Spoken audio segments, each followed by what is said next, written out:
Hello, it is Monday morning. It is the 27th of November. I'm reading out of Return to Elysium. It is a book by Joan Grant. It is a far memory of hers, her life as Lucina. She grew up in Greece and then moved to Rome. She got married to Nigellus. She's had Marius, a son. And we are here now in chapter 14, entitled Sour Wine. And I already read the first part, and I continue now with part 2. If you could dictate to one of the fates, would you send Nigellus and Marius back to Rome? They couldn't do without me, I said quickly, aware of a sudden, almost physical pain in my heart. I'm stronger than Nigellus. He has given up everything he valued for me. At least I can still try to guard him from disillusion. But I thought you had admitted that neither of you believed in the ideal anymore. He doesn't know it. He must never know it, Euripides. He's made me into someone who never existed, and it would kill him to discover the reality. He thinks I am entirely content to plan new flower beds or to talk about the inefficiency of servants. He thinks my only anxiety for Marius is if he shows a sign of fever. He doesn't know I am far more anxious about the man he will be in 20 years. Only to you dare I admit I have most lamentably failed, but somehow I shall find the courage to keep this from the two who love me in their fashion. He took my hands between his. Lucina, think carefully before you answer. If it were possible for Nigellus to go back to Rome, taking Marius with him, would you be content to let them go? Would you have the courage to return to the path of your destiny, which is so much wider than this narrow field in which you have tried to hide? Why talk about ifs? Why torment me with a freedom of choice which is impossible for me to accept? How can I run away again? Run away from the man who trusted me, who still trusts me to guard his dreams. The second time he met me, he told me that I could guard his dreams and make them come true.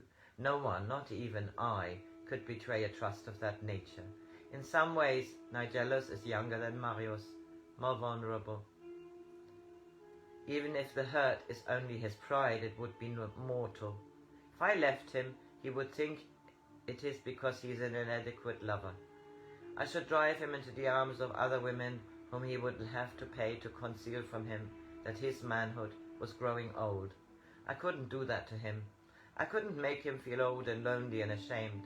That is why I am afraid of dying. I don't know what would happen to Nigellus.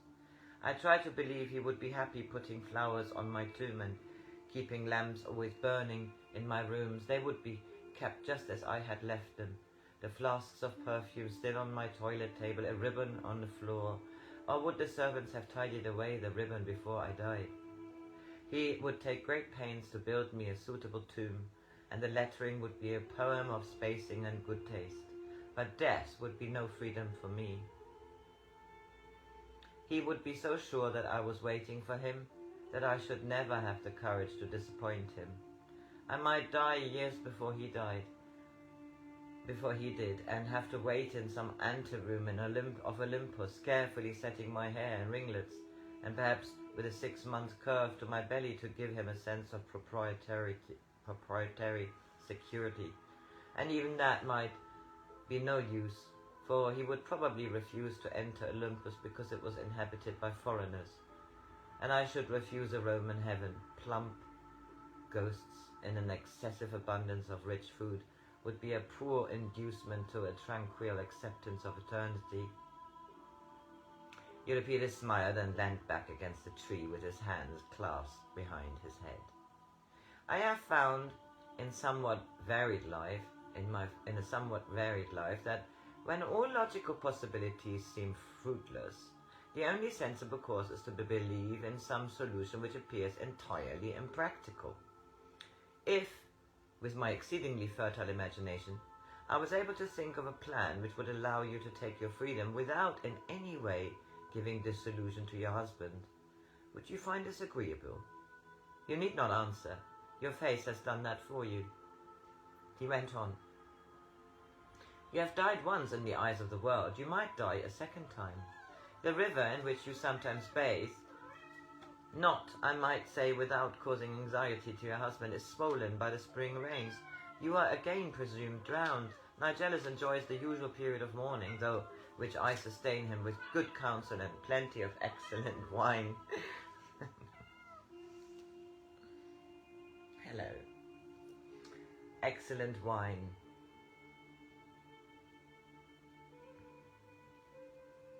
He then finds a natural desire to return to his old life.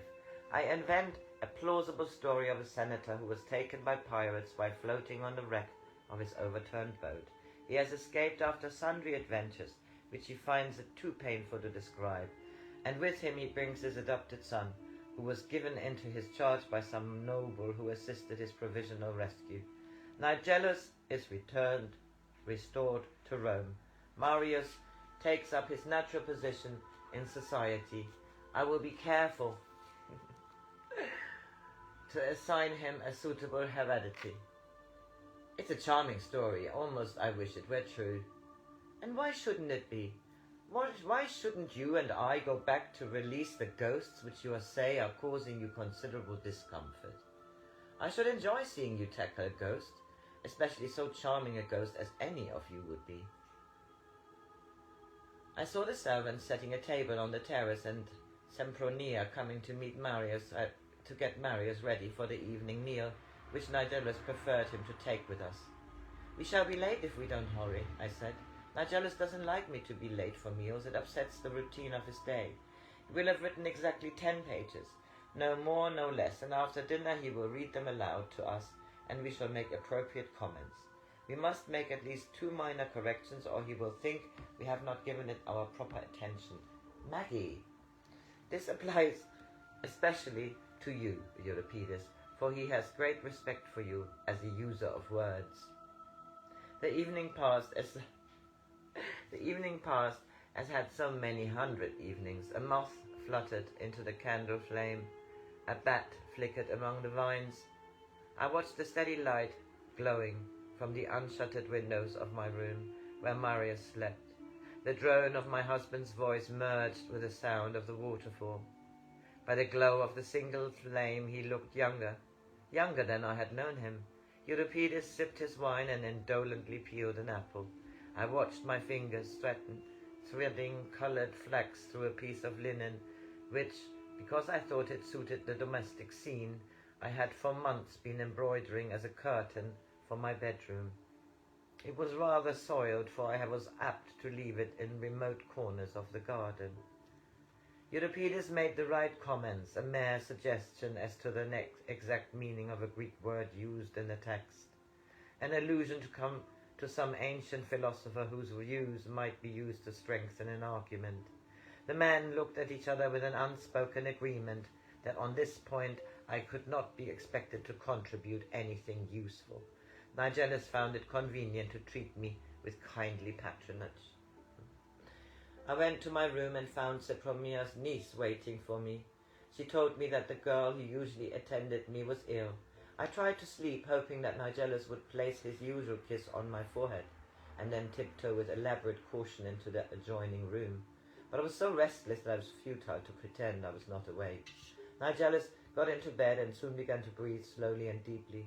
How often had he told me that if I paid proper attention to the rhythm of my breathing, I should not need to tire my eyes by reading far into the night.